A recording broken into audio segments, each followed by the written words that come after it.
નમસ્તે બાળકો, ગયા લેક્ચરની અંદર આપણે ધમક ધમક આતા હાથી જે કાવ્ય છે એ કાવ્યનું ગાન કર્યું હતું. સરસ મજાનું કવિતા ગાય અને પછી એ કવિતાનો અર્થ, એમનો અનુવાદ, એમના વિશે આપણે માહિતી મેળવી હતી. આ જે કવિતા છે એ કવિતાના રચયિતા શ્રી પ્રયાગ શુક્લ છે. ત્યાર પછી આ જે કવિતા છે એ કવિતાની અંદર જે નવા શબ્દ આવતા હતા એ શબ્દની પણ આપણે માહિતી મેળવી હતી. ફરી એક વખત આપણે જોઈ લઈએ. ધમક ધમક આતા હાથી એ કવિતાનો અર્થ. हाथी धमधम करता हुआ आता है और जाता है.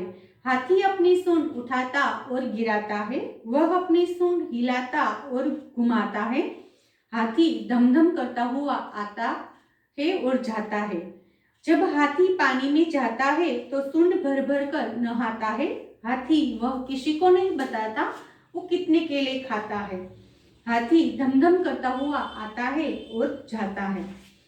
बराबर. तो अहींया सुधी આપણે જોયું હતું. ત્યાર પછી એની અંદર જે આપણને વિરોધી શબ્દ આપેલા હતા એ વિરોધી શબ્દ અને એ શબ્દ પરથી એક એક વાક્ય કેવી રીતે લખવું એ આપણે જોયું હતું.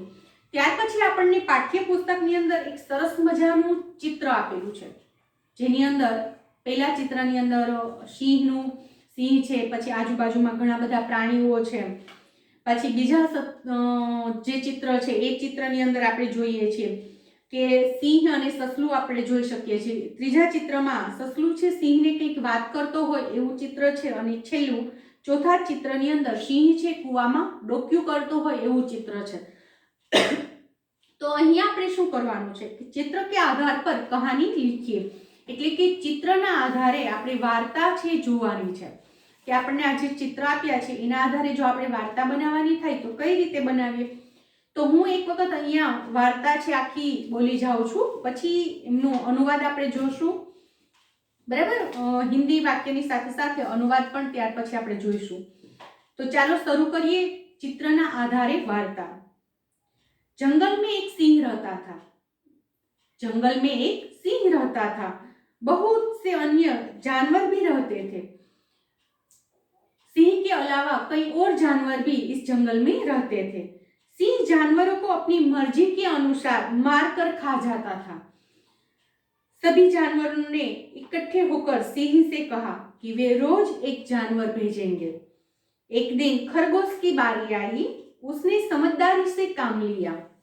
वह जानबूझकर सिंह के पास देर से पहुंचा. भूखा सिंह गुस्से में था. खरगोश ने कहा, रास्ते में एक दूसरा सिंह मिल गया था. उसने मुझे रोक लिया था. सिंह भड़क उठा. उसने कहा, चल दिखा मुझे वो दूसरा सिंह.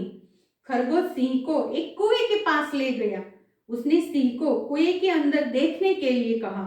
सिंह ने कुएं में झांका. कुएं के पानी में उसने अपनी ही प्रतिमा देखी, यानी कि अपनी ही परछाई देखी. उसने उसी को दूसरा सिंह समझ लिया.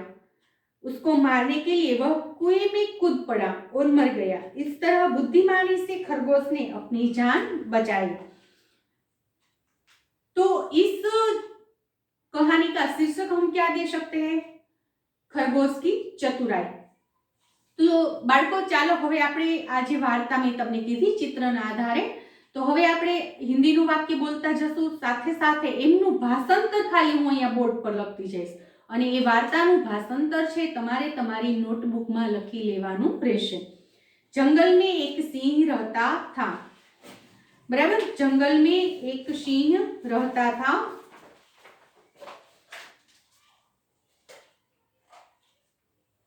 જે વાક્યનું ગુજરાતી થશે, જંગલમાં એક सिंह रहतो हतो. बहुत से अन्य जानवर भी रहते थे. घणा बधा बीजा जानवर, अथवा तो ओब्लिक करीने लखीए एनो मतलब छे अथवा, आवी जे क्रॉस लाइन करीए ने ए ओब्लिक. जानवर अथवा प्राणीओ पण જંગલમાં રહેતા હતા। બાળકો જ્યારે હંમેશની માટે આપણે વાર્તા કે એવું કંઈ લખીએ ને ત્યારે પહેલી જે લાઈન છે એ પેરેગ્રાફ પાડીને જ લખવાની, બરાબર। થોડીક આગળથી જગ્યા છોડી અને લખીએ એને કહેવાય છે પેરેગ્રાફ પાડવો। सिंह जानवरों को अपनी मर्जी के अनुसार मारकर खा जाता था। सिंह પોતાની મરજી સિંહ પોતાની મરજી પ્રમાણે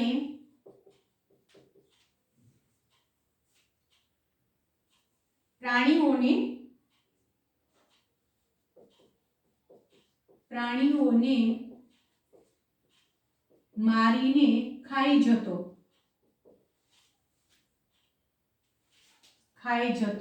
હતો। ત્યાર પછી सभी जानवरों ने इकट्ठे होकर सिंह से कहा कि वे रोज एक जानवर भेजेंगे। सभी એટલે કે બધા પ્રાણીઓએ એકત્રિત થઈને, इकट्ठे मतलब એકત્રિત થઈને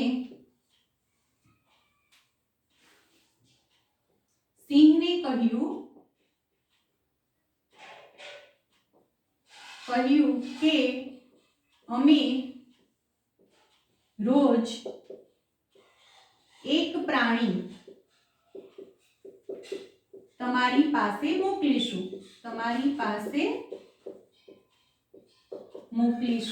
શું કામ આવું નક્કી કર્યું? તો કે સિંહ શું કરતો કે એકી સાથે ઘણા બધા પ્રાણીઓને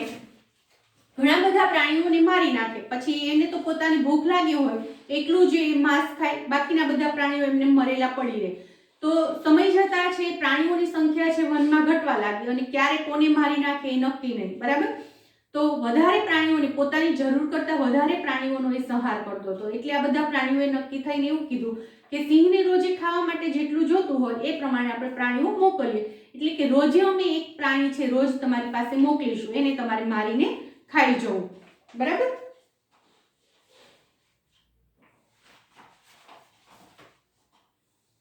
एक दिन खरगोश की बारी आई। एक दिवस સસલાનો વારો આવ્યો।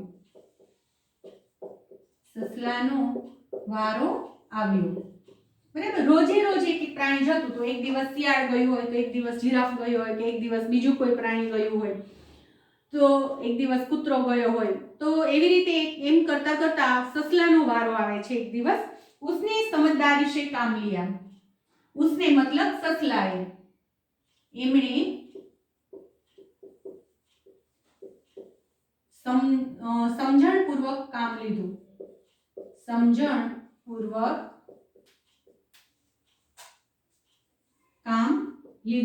એટલે કે એમણે સમજદારી વાપરી, युक्ति वापरी। वह जानबूझकर सिंह के पास देर से पहुंचा। ते जानबूझकर એટલે જાણી જોઈને સિંહ પાસે देर से એટલે મોડેથી પહોંચ્યો। જો સિંહ પાસે જવા માટેનો સમય પણ નક્કી કરેલો હતો કે આટલા વાગે પહોંચી જવું, તો જાણી જોઈને મોડો જાય છે। ભૂખા સિંહ ગુસ્સે में था, કારણ કે સિંહને ત્યાં મોડો પહોંચ્યો એટલે ખૂબ ભૂખ લાગી હતી। તો ભૂખ્યો સિંહ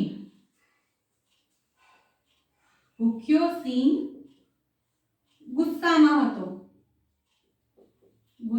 હતો અને જેવો સસલું ત્યાં પહોંચે છે ને એવો એના પર ગુસ્સો કરે છે। કેમ એટલું બધું મોડું થયું? કીધું નહોતું કે સમયસર આવી જવાનું? એક તો છોડો કમથો અને પાછો મોડો આવે છે, મારી ભૂખ કેવી રીતે શાંત થશે? એમ કરીને ઘણી બધી વાતચીત ચાલે છે જેનો ઉલ્લેખ આપણે અહીંયા નથી કર્યો, બરાબર। ખરગોશને કહા, સસલાએ કહ્યું।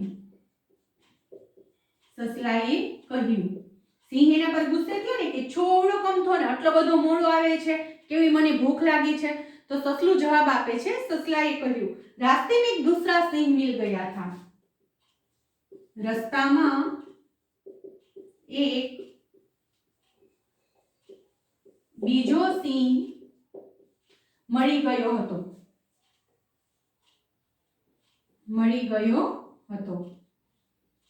रास्ता में एक बीजो सिंह मने मળી गयो।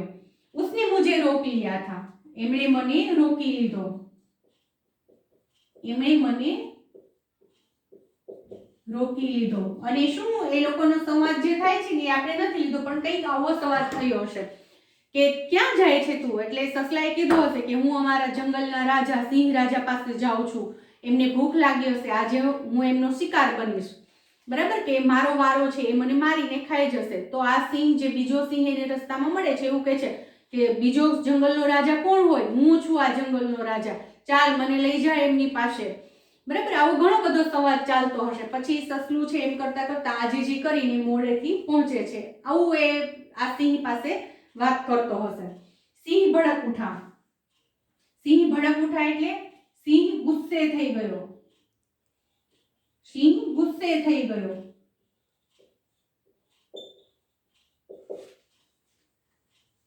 चल दिखा मुझे वह सिंह कहाँ है। चाल बताओ मने ये सिंह क्या है। चाल बताओ मने ये सिंह क्या है।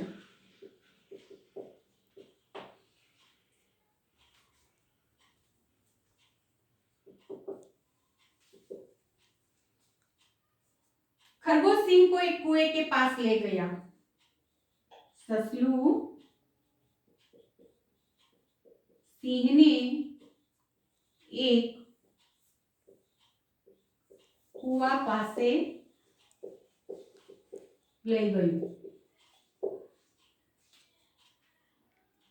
उसने सिंह को कुएं के अंदर देखने के लिए कहा। एमणे सिंह ने कुआनी अंदर જોવા માટે કહ્યું।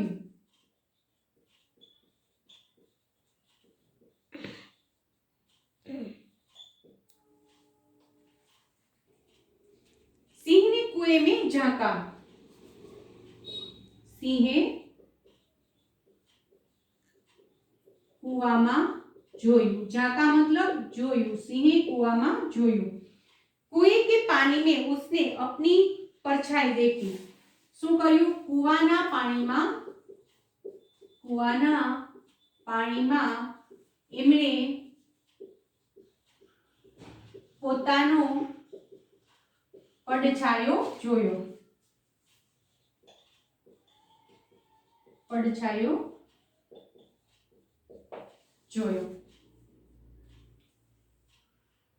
सिंह उसने उसी को दूसरा सिंह समझ लिया।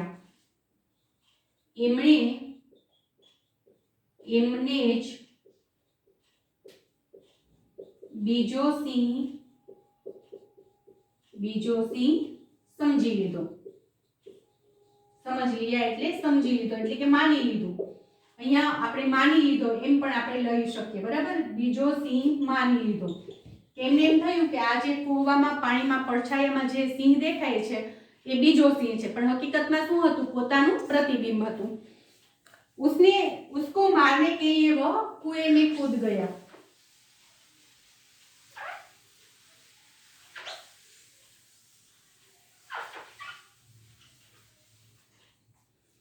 उसको मारने के लिए वह कुएं में कूद पड़ा और मर गया। उसको એટલે કે તેમને મારવા માટે કૂવામાં કૂદી પડ્યો અને મરી ગયો।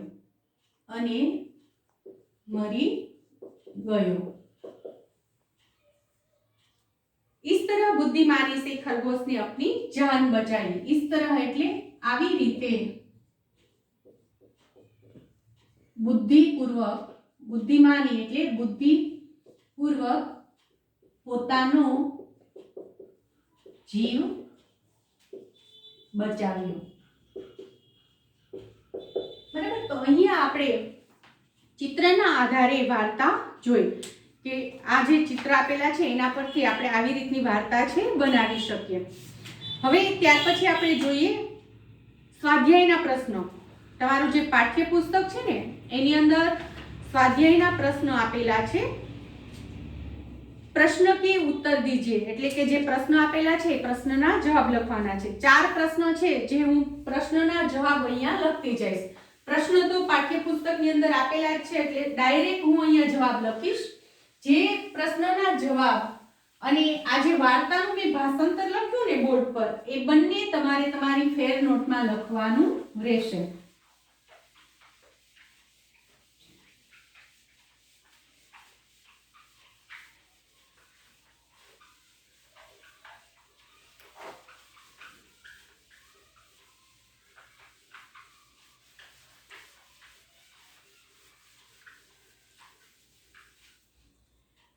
पहलो प्रश्न है हाथी किस तरह से आता है. શું છે પ્રશ્ન પહેલો? હાથી किस तरह से आता है. તો પહેલા પ્રશ્નનો જવાબ છે હાથી ધમ ધમ करता, हाथी धम धम करता आता है. આપણે કાવ્યની અંદર જોયું કે ધમક ધમક આતા હાથી, ધમક ધમક જાતા હાથી. તો અહીંયા પહેલા પ્રશ્નનો જવાબ છે એટલે આપણે અહીંયા આન્સર 1 લખીશું. જવાબ 1, हाथी धमधम करता आता है. प्रश्न बीजो છે नहाने के लिए हाथी सूंड में क्या भरता है. जवाब થશે नहाने के लिए हाथी सूंड में पानी भरता है. आंसर 2, नहाने के लिए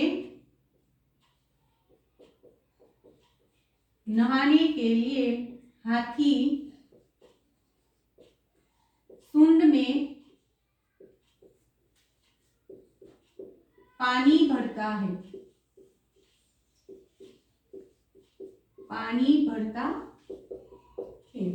ત્યાર પછી ત્રીજો પ્રશ્ન हाथी क्या खाकर बताता नहीं है. आंसर આવશે हाथी केले खाकर बताता नहीं है. आंसर 3,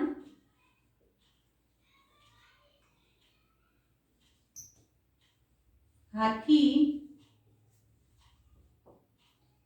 केले खाकर बताता नहीं है. આપણે કાવ્યમાં જોયું કે હાથી यह तो नहीं बताता कि उसने कितने केले खाए हैं. એટલે કે હાથી પોતે કેટલા કેળા ખાય છે એ કોઈને બતાવતો નથી. પછી ચોથો પ્રશ્ન છે हाथी पानी कहाँ डालता है क्यों. हाथी पानी अपने ऊपर डालता है क्योंकि वह नहाना चाहता है. आंसर 4, हाथी पानी अपने ऊपर